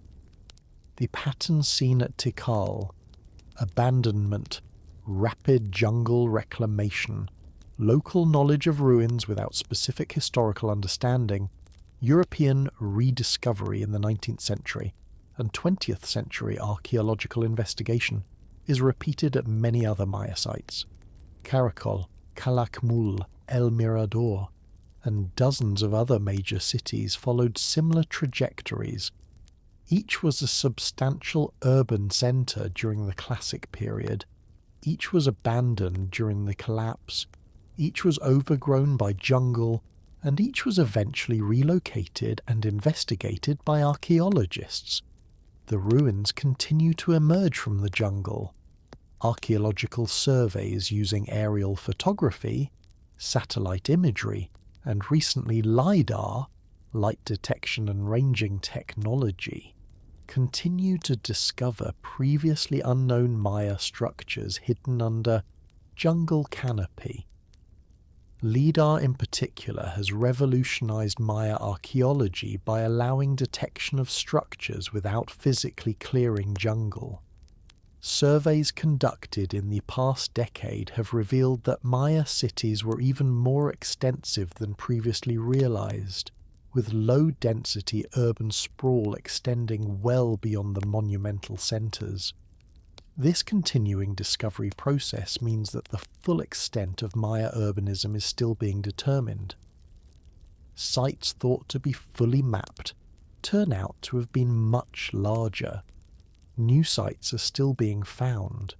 The jungle conceals ruins so effectively that even relatively close to known sites, unknown structures remain hidden. The forgetting of Maya cities was so complete, and their concealment under vegetation so thorough, that even with modern technology, we are still in the process of rediscovering the full extent of Maya civilization.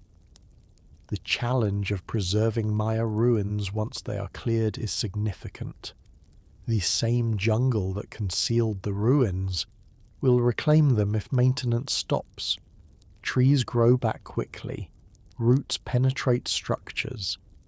Maintaining cleared sites requires constant work to cut back vegetation, remove seedlings before their roots damage structures, and prevent the jungle from returning. This maintenance is expensive and labor-intensive, limiting how much of even major sites can be kept cleared. Some archaeologists argue that leaving most structures buried under jungle vegetation actually preserves them better than clearing them. The vegetation protects structures from direct rainfall and erosion. The roots, while potentially damaging, also hold structures together. Once vegetation is cleared and structures are exposed to direct weather, they begin deteriorating more rapidly from rain, sun, and wind. The practice of partially clearing sites for tourism while leaving most areas vegetated may be the best compromise between access, preservation, and practical limitations on maintenance resources. Chapter 11. The slowly submerging cities of the ancient coast. While sudden disasters and dramatic abandonments capture attention, many ancient coastal cities met their end through an even more gradual process. The slow rise of sea levels and the subsidence of land that placed once thriving ports beneath the waves.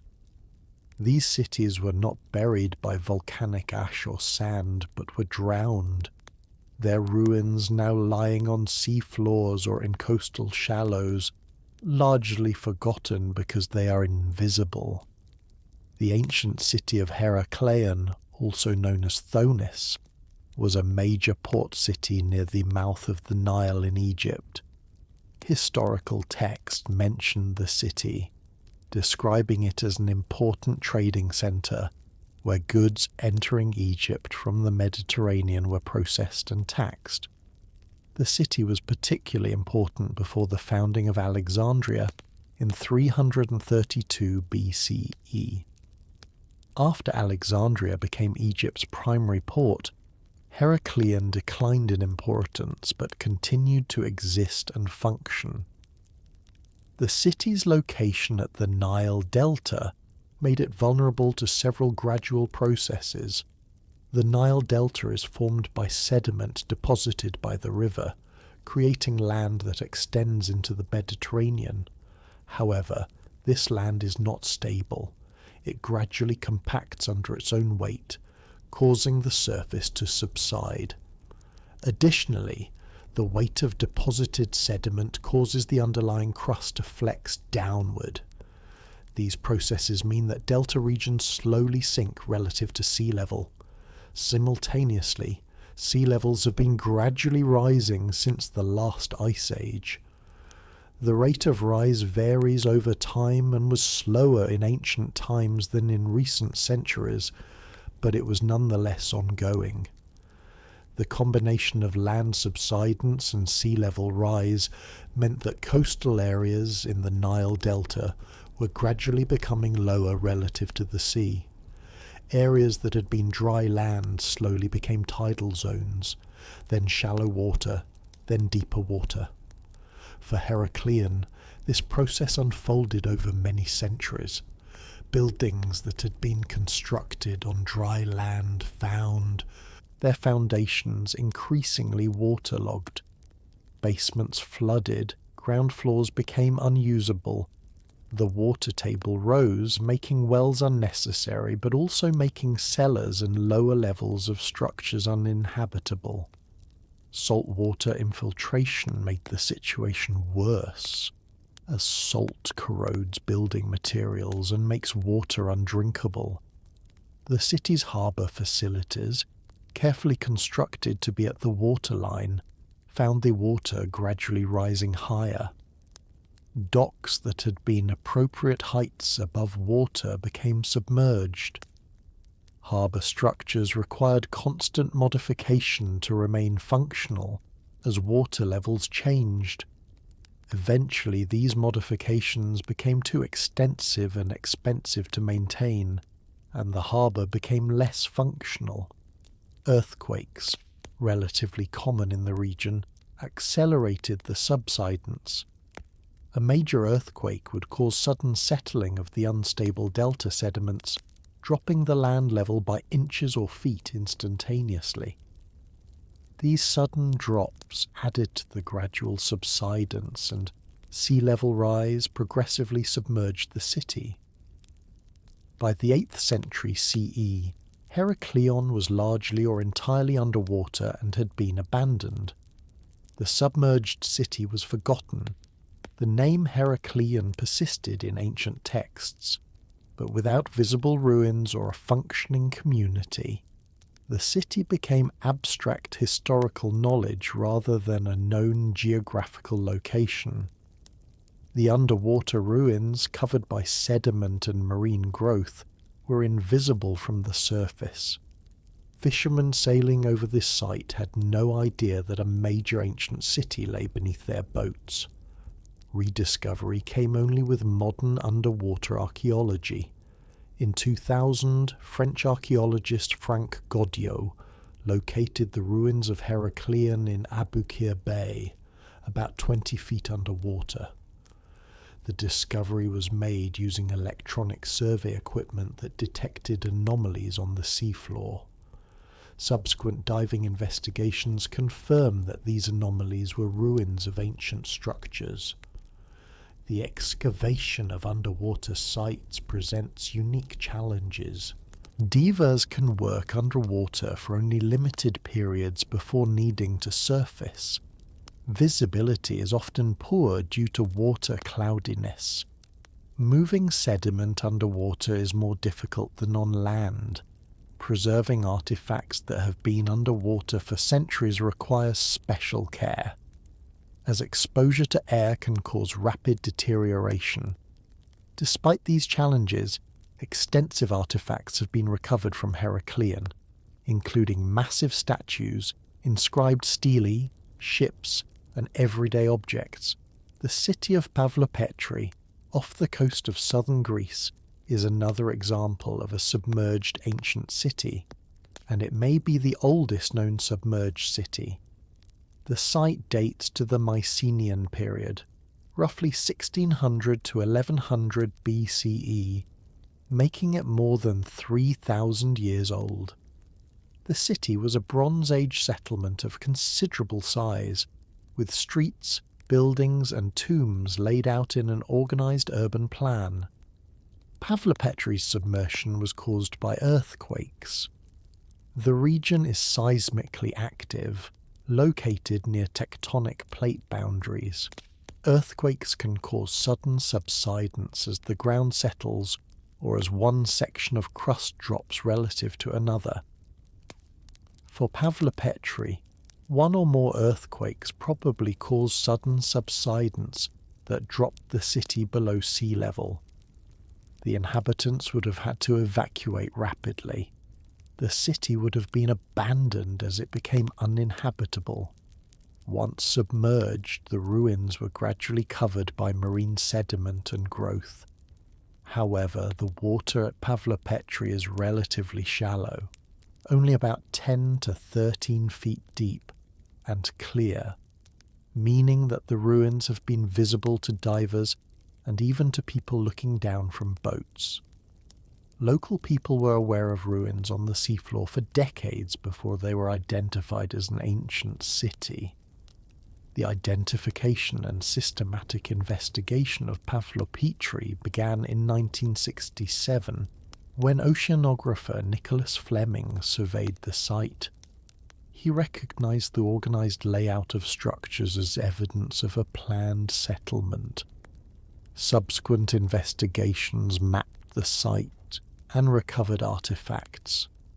More recent surveys using underwater robots and acoustic imaging have provided detailed three-dimensional maps of the ruins. The preservation at Pavlopetri is remarkable. Because the city was abandoned due to sudden subsidence rather than gradual decline, it represents a snapshot of Bronze Age life. Buildings were left with their contents still inside. The underwater environment has preserved materials that would normally decay, including wood and rope. The site provides unusually complete evidence of urban layout and daily life in the Mycenaean period. These patterns of coastal subsidence and submersion affected many ancient Mediterranean sites. The palaces of Cleopatra in Alexandria are partially underwater due to subsidence and earthquakes. Parts of ancient Caesarea in Israel are submerged. Numerous ancient harbour installations throughout the Mediterranean now lie underwater. In some cases, these submerged structures are known and have been investigated. In others, they remain undiscovered, hidden on seafloors. The process of submersion meant that these cities were not destroyed in the sense of being violently damaged. The buildings often remained structurally intact. What was destroyed was the city's habitability and accessibility. Structures that had been built for human use on dry land became inaccessible underwater. The cities could no longer be inhabited or used. They effectively ceased to exist as functional cities, even though their physical remains persisted. The forgetting of submerged cities was particularly complete because they became invisible. People sailing over their locations saw only water. Without underwater archaeology technology, there was no way to know what lay beneath. Even if historical texts mentioned a city at that location, the connection between text and physical remains could not be made without ability to investigate underwater. Modern underwater archaeology has revealed the extent of submerged ancient sites. Surveys of coastlines and shallow coastal waters continue to discover previously unknown submerged ruins.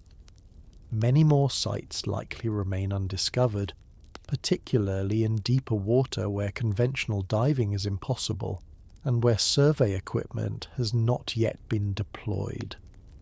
The complete inventory of submerged ancient cities will likely never be known, as some sites have been too deeply buried by sediment or too damaged by marine processes to be recognizable even when discovered. The preservation of underwater sites varies considerably. In shallow, warm water with good light penetration, marine organisms cover structures rapidly. Coral, algae, and various invertebrates encrust any hard surface. This biological growth obscures architectural details, but also protects underlying structures from erosion. In deeper or colder water with less biological activity, structures may remain relatively bare but are subject to water movement and sediment abrasion. The greatest threat to underwater archaeological sites is modern activity. Bottom trawling by fishing boats damages or destroys ruins. Construction of harbours, pipelines, and other coastal infrastructure disturbs sites. Looting by recreational divers seeking artifacts is a persistent problem. Rising seas and increasing storm intensity associated with climate change threaten to damage or bury sites with increased wave action and sediment movement. The study of submerged cities provides unique information about ancient urban life. The sudden abandonment due to earthquakes or other disasters means that sites often preserve evidence of daily activities at the moment of abandonment. Houses contain everyday objects left behind in the rush to evacuate.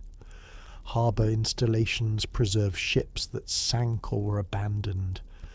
The underwater environment preserves organic materials that would decay on land, providing evidence about diet, textiles, wooden structures, and other aspects of ancient life that rarely survive in terrestrial sites.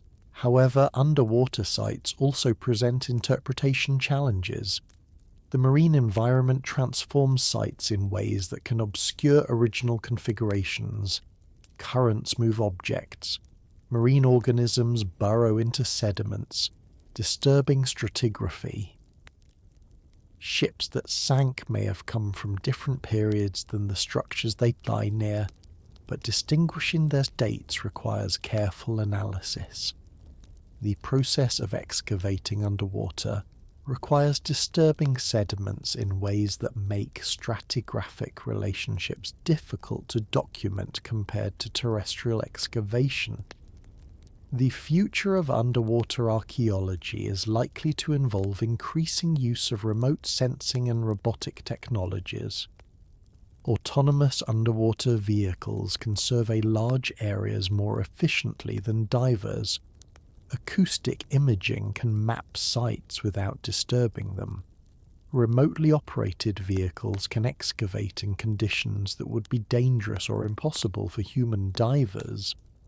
These technologies will likely lead to discovery and investigation of underwater sites that are currently inaccessible, revealing more about ancient cities that were destroyed by submersion and forgotten beneath the waves. Conclusion: the patterns of destruction and forgetting. As we conclude this extensive, deliberately soporific exploration of ancient cities that were destroyed and forgotten, certain patterns emerge from the diverse examples we have examined. These patterns reveal commonalities in how cities are lost and how they are eventually rediscovered. Environmental change is a recurring cause of destruction and abandonment. Silting of harbours ended Ephesus and Ostia as functioning ports. Shifts in water sources caused abandonment of Silk Road cities like Lulan and Nia. Changes in Nile courses contributed to Memphis's decline. Climate changes affected Maya cities and possibly Meroe. These environmental processes operate on timescales of decades to centuries, gradually making sites less viable until abandonment becomes inevitable. Economic shifts also repeatedly appear as causes of decline. Trade route changes affected Petra, the Silk Road cities, and Ephesus.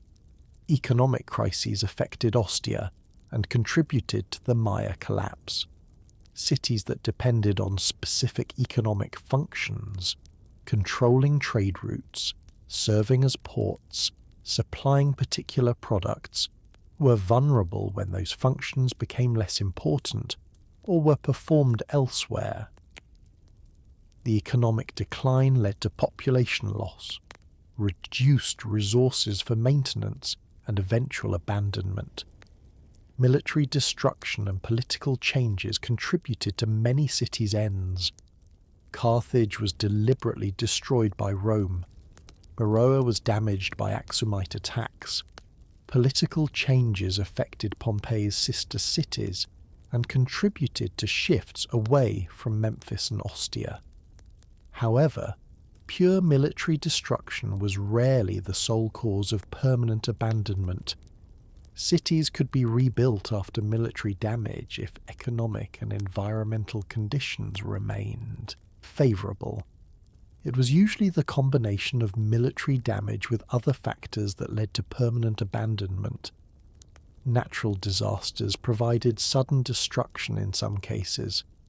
Pompey's burial by Vesuvius was rapid and complete. Earthquakes damaged Petra. But even these disasters usually combined with other factors to cause permanent abandonment. Pompeii was not rebuilt partly because surrounding cities could absorb its population and functions.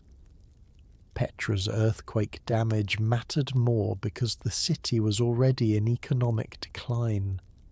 The process of forgetting took various forms. Some cities, like Pompeii, were buried so completely that their locations became uncertain, even though their names were remembered. Others, like the Silk Road cities, were in regions that became depopulated, leaving no one to remember them. Still others, like Angkor and the Maya cities, were reclaimed by jungle so effectively that their extent was hidden, even though local people knew ruins existed. Some, like Ostia, were never really forgotten but simply ceased to be living cities while their ruins remained visible. The preservation of city names in ancient texts, even when the precise locations were forgotten, was crucial for eventual rediscovery. Archaeologists searching for Memphis, Pompeii, or Ephesus were guided by ancient descriptions. They could narrow down search areas by combining textual references with geographical reasoning.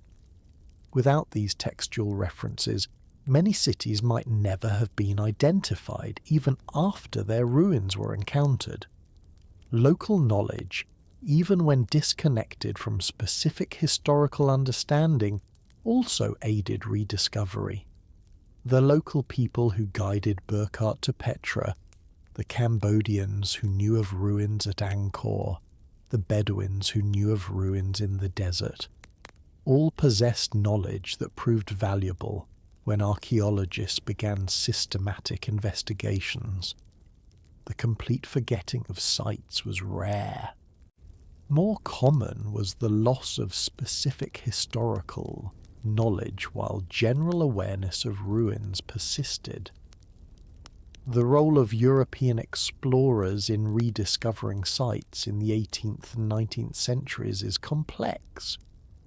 On one hand, they brought sites to international attention, leading to scholarly study and eventually archaeological investigation.